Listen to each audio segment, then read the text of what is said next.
Hi, everybody. Hello, I'm Ryan. I'm Bethany. And we are Ryan and Bethany Board Game Reviews. And today we're doing a top 10 list on our top 10 favorite trick-taking games. I feel like here in the Midwest, trick-taking is like in the soil. It's in our DNA. It's in our very soul. It's in the corn. That's right. Corn is mostly made of trick-taking games, according to us. Yes.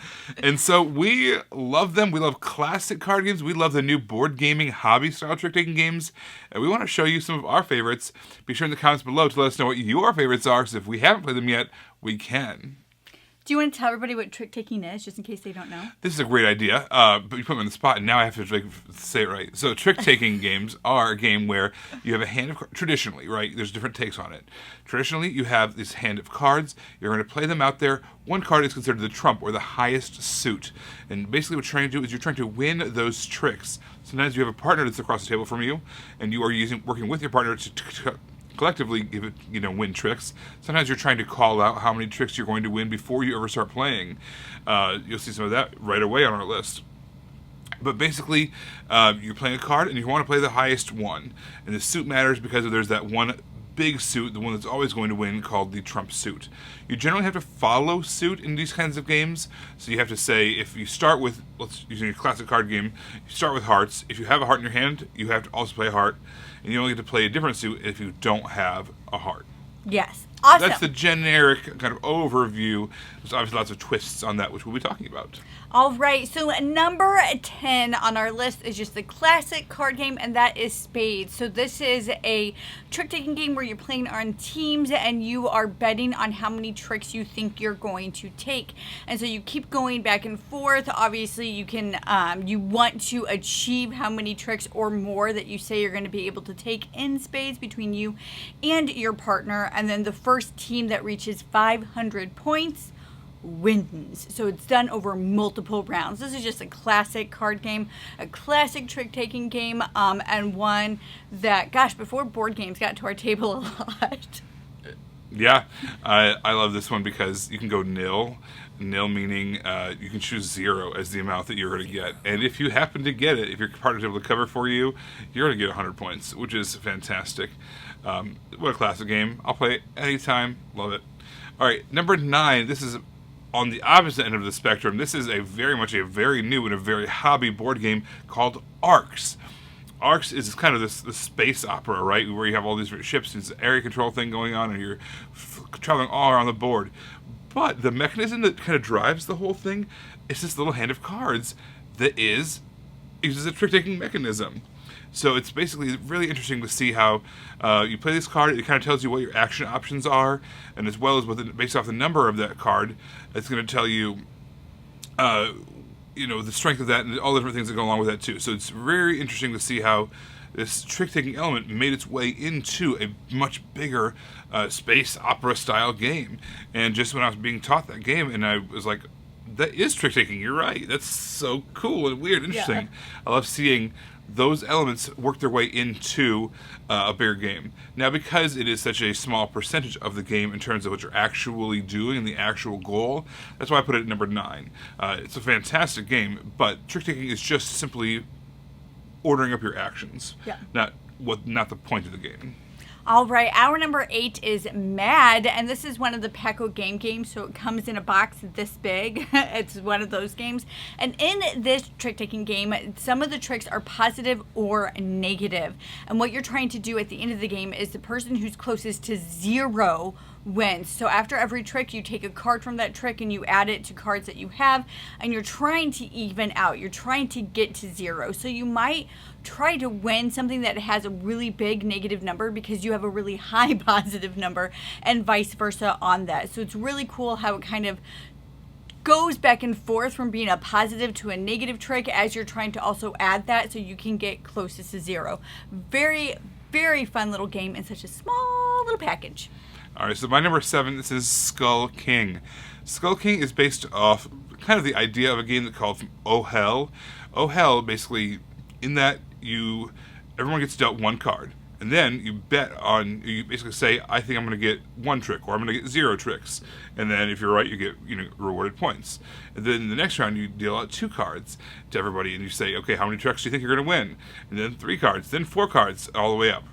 So in Skull King, it's the same thing. You play 10 rounds, and based off what number of rounds it is, you get that many cards. And you have to bet on how, say how many cards you think you're going to win, how many tricks you think you're going to win. But it puts a wrench in the works by having special abilities. So some cards will do weird things and do special abilities. And there are these ideas of, there's these mermaid cards and these Skull King cards that are kind of like higher and higher tiers. But this one knocks out this one, and this one takes out this one, and this one becomes higher if it's in the same grouping as this thing, or whatever the case is. So you have all these special abilities that kick in to give you a lot more interesting and intrigue. So as you look at your hand, you might think, these are all high cards, these are all good. I'm going to win a lot of tricks based off of this. But then there's other things that can happen, so you have to be aware of that as well. It's a very interesting take on trick-taking games. I like that it's not just suits and numbers, but there's special abilities and weird stuff that can happen too. Our number 6 is The Crew. This is one that almost everybody talks about and everybody has played. But in this game, you're all cooperatively taking the trick, but you need to have cards played in certain numbers. They have to be sequential, and you don't know what your teammates have. So you're trying to play cards in the right order, but you don't know what everybody has. So you're just kind of like staring at each other, like... Just like that. The whole time you're playing, and then as the rounds go on, they get more and more challenging with how many cards you have and how many tricks you have to go, and sometimes certain people have to win things and just do weird things like that. It is so stressful, but in like the most fun way possible. And there's a few different The Crews out there. Yeah. We have Mission Deep Sea, and we have Quest for Planet 9 or something like that. Something like that. Yeah, so those are the ones that we played. And also there's the Family Adventures, but it doesn't really feature trick-taking the same way. Yeah. All right, our number... Oh my goodness, we're already on the halfway point. This is number 5, Diamonds. Diamonds is an interesting one because it very much feels like a classic card game, right?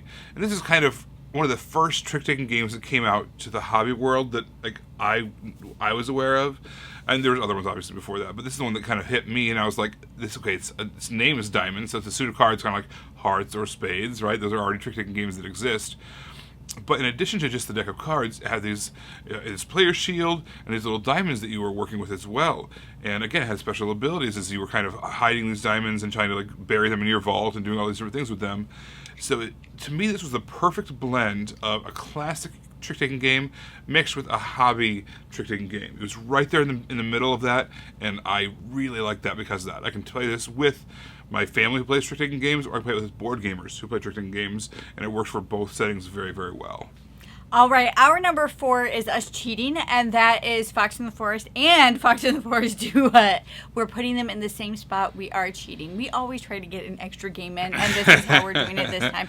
So in the competitive version of this game, you are trying to earn tricks like normal, but you only want to earn a certain amount of tricks. If you take too many tricks, you're seen as greedy, and you actually don't score that much. And if you take a few amount of tricks, you're seen as benevolent, and you actually score more. So you're trying to get this sweet spot of either getting like nothing or getting right in the middle. And then after the end of the round, based on how many tricks you took, is how much you score. So I just thought that was really, really, really interesting how they could make trick-taking a two-person game. In Duet, it's kind of the same idea. You're on this board, and what you're trying to do is move this token back and forth, and wherever it lands, you get to remove a token, and you want to finish the game with no tokens on the board. Whoever wins, that's the direction you move the token. So you're trying to get certain people to win in a certain order so the token can move to remove tokens from the board. It is a lot more challenging than you would think it would be because you're beholden to the cards, but the cards all have, in both versions, all have special abilities that can manipulate gameplay. All right, our number 3 trick-taking game. This is a game called Wicked and Wise. First of all, it has amazing art. Usually you don't think of like card games like this as you thinking about the art, but it was very, very sharp, very, very cool, very eye-catching. But then the idea is you have these teams, they're 2-player teams, kind of like in Spades or something like that, but you're one of them is a mouse, and one of them is a dragon. And the mouse is helping the dragons. So the dragon's doing the heavy hitting, heavy fighting, I guess you could say. And the mouse is kind of playing a support role. So it's not just like a collective thing. You both have the exact same thing. You're both trying to win tricks, and no, there's very much a support role and then the leader role.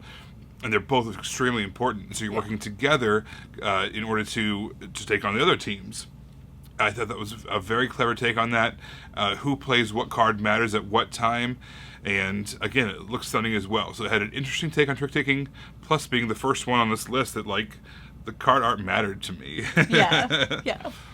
Our number 2 is Ghosts of Christmas, and this is such a fantastic game. So you're bidding like you are in spades how many tricks you're going to get, but they're also being played in the past, the present, and the future. And at the end of the round, they get resolved in that way. So you might think you're winning certain tricks, but you're not based on how the game resolves previously. It is so cool and so interesting and so thinky. And one of the things I really loved about this game is if you live in the Midwest or if you live around people who play a lot of card games, they are familiar with trick-taking.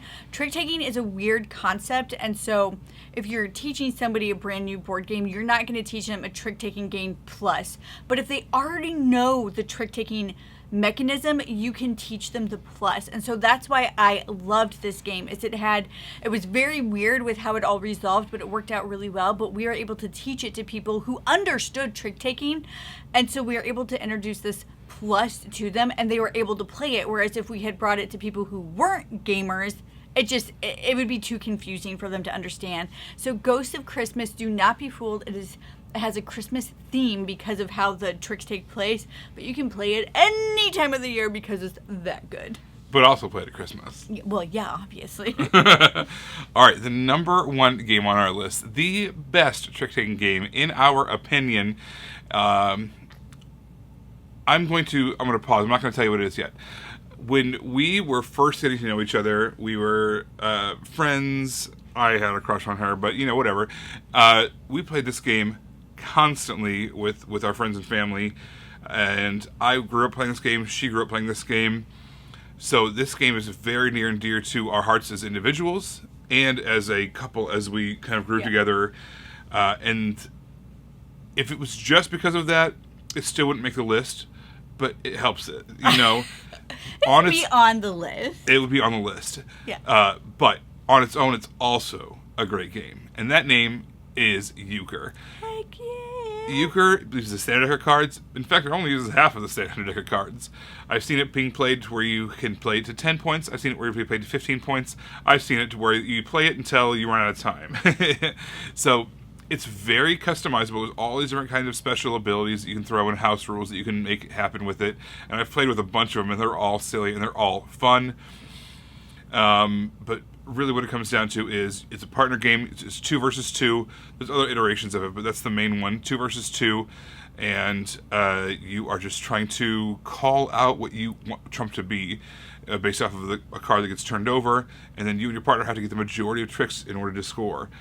It's pretty straightforward. There is a wrinkle where the jacks of Trump become the highest cards. Normally it's ace, king, queen, jack, 10, 9, that kind of thing. In this game, the jacks change their positioning if they are the Trump suit. So let's say spades is Trump. Yeah. The highest card in the game is the jack of spades. It gets even weirder. The same color, opposite suit, becomes the second highest card in the game. So in this scenario, the jack of clubs becomes the second highest card in the game. Then ace of spades, then king of spades, then queen of spades, then jumps out to 10 and 9 of spades. So it's hard to get some people to have their mind around that. Yeah. It is a little weird. It's a little wonky, but once you know it, it's like ingrained in your mind. You might call them the right or the left, the top 2 cards of the game, or the bowers is another way that they're called. Just like how in Skull King you have like those the mermaids and the Skull King themselves. I would call those bowers. It works the same way. There's just ultimate high cards basically, and the amount of talking and communicate, just having fun around the table. You can't talk about the cards themselves. You cannot table talk with your partner. But what you can do is talk Smash talk the entire time. You can talk about the weather. You can talk about how much you have a crush on this girl that you're playing against. You can talk about all kinds of things. Did you talk about that? I really doubt it. It was very coded. Wow, you're doing a great job. That's I just love not the way like you played that. And I love you too, baby. That is like, no. That's not what happened. I can't team up with Ryan in this game. We're never partners when we play euchre. That's why I want to sit next to you. Sure. No, the real reason why is because Ryan has played with my brother for 30 years. And so they don't even, they have a language. They have a euchre language. They understand what each other has all the time. It is impossible playing with them. Without cheating, by the way. They're not cheating. I'm just saying. There is ways to cheat, and we do not cross that line. We don't. Unless we're playing against cheaters, and we crush them. Yes, that's something that you guys do. Because you have this euchre language. It is crazy. There's euchre tournaments all over the Midwest, and I've played in a few of them, and there's a euchre club in high school. Whew, boy, euchre is just that good. I love it that much, and again, it's part of our story as well. It's half the reason why we're married. I had a list of qualifications I wanted, and they had to be a card player, so worked out. Yeah, it turns out I play lots of card games and board games.